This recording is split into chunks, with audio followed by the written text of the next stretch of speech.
Hello दोस्तों, आप सबों का हमारे यूट्यूब चैनल पे स्वागत है।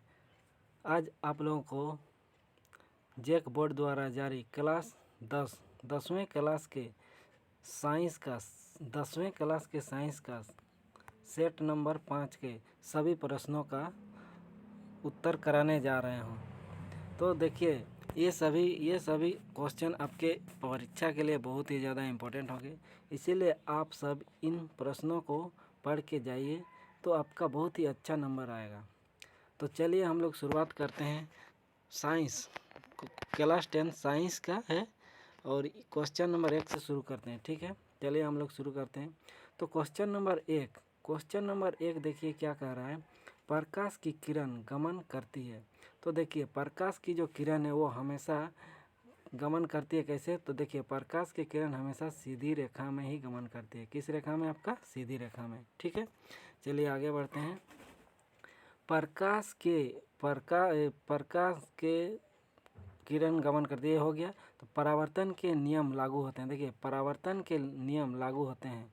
तो परावर्तन के नियम किस पे लागू होते हैं? केवल समतल दर्पण पर, केवल अवतल दर्पण पर, केवल उत्तल दर्पण पर, सभी परावर्तक पृष्ठों पर। तो इनका देखिए सही आंसर हो जाएगा सभी परावर्तक पृष्ठों पर। ठीक है, चलिए आगे बढ़ते हैं। किसी गोलीय दर्पण की फोकस दूरी उसकी वक्रता तिर्य्या की क्या होती है? तो देखिए, गोलीय दर्पण की फोकस दूरी जो होती है उसकी वक्रता तिर्य्या की हमेशा क्या होती है? वक्रता तिर्य्या की दोगुनी होती है। क्योंकि देखिए यहाँ बोल रहा है गोलीय दर्पण की फोकस दूरी एफ बराबर आर, एफ बराबर देखिए यहाँ पे आपका होता है एफ बराबर होता है R/2। तो सॉरी, हम गलती से आपको बोल दिए 2 गुना। तो यहाँ पर क्या हो जाएगा? इसका सही आंसर हो जाएगा आधी।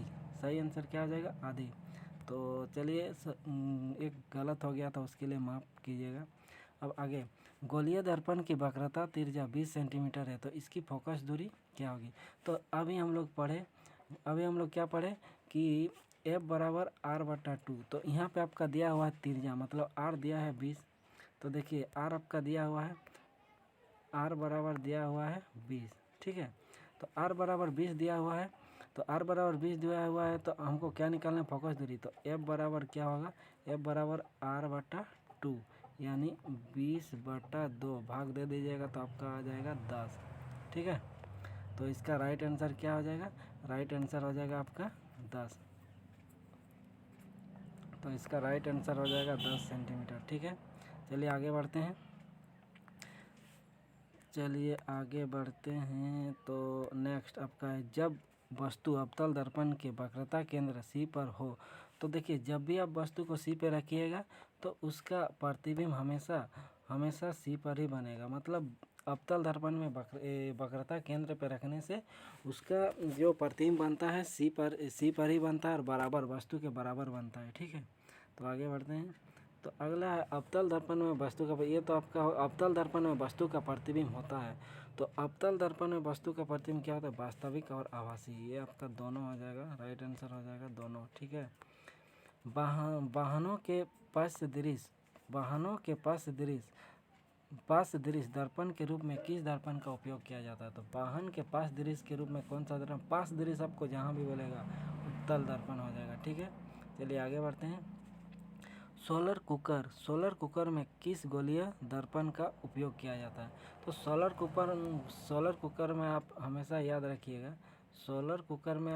याद रखिएगा कौन सा होता है? सोलर कुकर में समतल दर्पण। ठीक है, तो चलिए आगे बढ़ते हैं। किसी गोलीय दर्पण तथा किसी पतले गोलीय लेंस दोनों की फोकस दूरी 15 सेंटीमीटर है, तो दर्पण लेंस संभवतः होगी। तो देखिए, माइनस जब भी दिया रहेगा आप हमेशा किसको मारिएगा? दोनों अवतल होंगे। क्योंकि देखिए, क्योंकि आपका अवतल दर्पण में फोकस दूरी हमेशा माइनस नेगेटिव ही होती है। ठीक है, तो आगे बढ़ते हैं। किसी लेंस की क्षमता P और उसकी फोकस दूरी F। तो P बराबर क्या होता है? P बराबर होता है 1/f, यानी P बराबर क्या होता है? 1/f। ठीक है, राइट आंसर हो जाएगा आपका ए नंबर। लेंस का आवर्धन का व्यंजक लिखें। तो लेंस जब भी बोलेगा तो M बराबर V/U, आपका सही आंसर D हो जाएगा। ठीक है, समान दृष्टि के वयस्क के लिए सुस्पष्ट देखने की अल्प दूरी कितना होती है? अस्पष्ट अगर आपको अल्प दूरी बोलेगा तो इसका राइट आंसर हो जाएगा 25 सेंटीमीटर। ठीक है। नेत्र के द्वारा किसी वस्तु का कैसा प्रतिबिंब बनता है? तो हमेशा आप याद रखिएगा, नेत्र के द्वारा वास्तविक और उल्टा प्रतिबिंब बनता है। ठीक है। निम्नलिखित में से किस अभिक्रिया में दो अलग अलग परमाणु या परमाणु के समूह का आपस में आदान प्रदान होता है? निम्नलिखित में से किस अभिक्रिया में दो अलग अलग परमाणु या परमाणुओं का समूह का आदान प्रदान होता है? तो ये हमेशा आपका हो जाएगा, ये जहाँ भी दो भी आएगा विस्थापन, द्विविस्थापन हो जाएगा, क्योंकि दोनों समूह के अदला बदली के फलस्वरूप ये क्रिया हो रही है, इसीलिए इसका सही आंसर क्या हो जाएगा? द्विविस्थापन अभिक्रिया। ठीक है। चलिए आगे चलते हैं। रासायनिक अभिक्रिया को संतुलित किस नियम के आधार पर किया जाता है? तो रासायनिक अभिक्रिया को संतुलित किस नियम के आधार पर किया जाता है? तो इसका राइट आंसर हो जाएगा आपका द्रव्यमान संरक्षण के नियम के अनुसार। ठीक है। चलिए आगे। उपचयन में देखिए, उपचयन में हमेशा ऑक्सीजन की वृद्धि होती है। क्या होती है? ऑक्सीजन की वृद्धि होती है। ठीक है। तो चलिए आगे बढ़ते हैं। पदार्थ एक्स विलयन का उपयोग सफेदी करने में होता है, तो एक्स का क्या नाम होगा? तो इसका सही ऑप्शन, इसका नाम हो जाएगा कैल्शियम ऑक्साइड हो जाएगा। ठीक है। कैल्शियम ऑक्साइड, इसका सूत्र होता है CaO। ठीक है।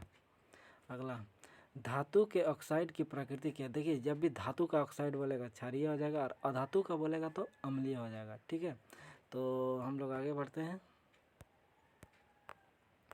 दिए गए चित्र दर्शाता, तो देखिए दिए गए चित्र में एक व्यक्ति हाथ धो रहा है। भोजन करने से पहले हाथ धोना चाहिए। इसका राइट आंसर क्या हो जाएगा? भोजन करने से पहले हाथ धोना चाहिए। ठीक है। तो इसका राइट आंसर आपका हो जाएगा ऑप्शन नंबर डी। ठीक है। तो चलिए आगे बढ़ते हैं। क्षारक जल में घुलकर कौन सा आयन प्रदान करता है? तो क्षारक जल में, जब भी क्षारक बोलेगा तो आप याद रखिएगा OH आयन। ठीक है। तो आगे बढ़ते हैं। अम्ल धातु के साथ अभिक्रिया करके कौन सी गैस निकलती? अम्ल जब भी धातु से अभिक्रिया करेगा तो इसका राइट आंसर हो जाएगा हाइड्रोजन गैस। ठीक है। तो आगे बढ़ते हैं। क्लोरोक्षार प्रक्रम से किस पदार्थ का निर्माण होता है? क्लोरोक्षार, अब देखिए क्लोरोक्षार आ गया, मतलब इसका राइट आंसर हो जाएगा विरंजक चूर्ण। ठीक है। तो आगे बढ़ते हैं। एक पदार्थ जो जल में घुलनशील है, स्वाद में कड़वा स्पर्श उस साबुन की तरह है तथा प्राकृतिक क्षार है, वह पदार्थ क्या होगा? तो देखिए, साबुन जहाँ आएगा तो आपका सही आंसर हो जाएगा क्षार, क्योंकि साबुन क्षारीय होता है, साबुन कड़वा लगता है। ठीक है। निम्नलिखित में से किस pH मान वाले वर्षा को अम्लीय वर्षा कहते हैं? तो अम्लीय वर्षा का मान क्या होता है? देखिए, अम्लीय वर्षा मतलब 5.6 से शुरू होता है, लेकिन यहाँ पे कोई ऑप्शन नहीं है, तो इसको हम लोग मारेंगे 5 मारेंगे, क्योंकि 5.6 होता है और आपका यहाँ 6 दे दिया गया। ठीक है। तो इस ऑप्शन के अनुसार 5 हम लोग मार देंगे। किसी अभिक्रिया में गैस निकल रही है, उसके पास जलती हुई तिल्ली ले जाया जाता है, तो गैस फटकर ध्वनि के साथ जलती है, वह गैस है। तो कौन सी गैस फटकर ध्वनि के साथ जलती है? तो इसका राइट आंसर हो जाएगा नाइट्रोजन गैस। ठीक है। तो आगे बढ़ते हैं। रासायनिक अभिक्रिया होती है, रासायनिक अभिक्रिया कैसे होती है? रासायनिक अभिक्रिया अवस्था में परिवर्तन, रंगीन। तो देखिए, ये जब भी रासायनिक अभिक्रिया का सब चीज़ में परिवर्तन, उपयुक्त सभी हो जाएगा। मनुष्य के पाचन तंत्र में भोजन का अवशोषण कहाँ होता है? तो भोजन का अवशोषण आपको पता होगा छोटी आंत में होता है। ठीक है। रक्त वाहिका जो रुधिर को हृदय से शरीर के विभिन्न भागों तक ले जाती है, क्या कहलाता है? तो इसका सही आंसर हो जाएगा धमनी हो जाएगा। ओके। चलिए आगे बढ़ते हैं। कोई अंग कट जाने पर रुधिर का थक्का बनने में कौन मदद करता है? तो रुधिर का थक्का बनने में कौन मदद करता है? तो इसका सही आंसर हो जाएगा आपका प्लेटलेट्स। ठीक है। Right answer is platelets. पादप के वायवीय भाग द्वारा वाष्पन के रूप में जल का हानिकारक क्या कहलाता है? जल का हानिकारक, यानी इसका राइट आंसर हो जाएगा वाष्पोत्सर्जन। ठीक है। चलिए, प्रकाश संश्लेषण का मुख्य उत्पाद क्या है? तो प्रकाश संश्लेषण का मुख्य उत्पाद क्या है? प्रकाश संश्लेषण का तो ऑक्सीजन, वो हमें ऑक्सीजन देता है। प्रकाश संश्लेषण के बाद हमें ऑक्सीजन प्राप्त होता है। ठीक है। अमाशय के आंतरिक स्तर का अम्ल से रक्षा किसके द्वारा होता है? तो अम्ल से रक्षा किसके द्वारा होता है? अमाशय के अंदर भाग तो किसके द्वारा होता है? इसका राइट आंसर हो जाएगा, अमाशय बोलने से आपका हो जाएगा राइट आंसर जठर रस। ठीक है, निम्नलिखित में से किस जीव का क्षुद्रांत सबसे लंबा होता है? तो इसका राइट आंसर हो जाएगा गाय। ठीक है, तो अमीबा में किस प्रकार का जनन होता है? तो इसका राइट आंसर हो जाएगा अमीबा में विखंडन। ठीक है, परतन, कलम, रोपण इत्यादि किस प्रकार का जनन विधि है? तो परतन, कमल इत्यादि किस प्रकार का है आपका? अच्छा सॉरी भाई, गलत हो गया, मिस्टेक।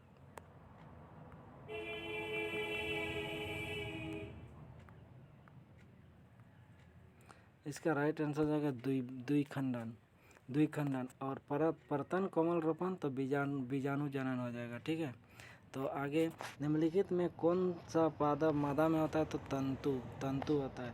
निम्नलिखित में कौन लैंगिक संरक्षण रोग है? तो कोरोना है। ठीक है, शुक्राणु कहाँ उत्पन्न होता है? तो शुक्राणु होता है वृषण में।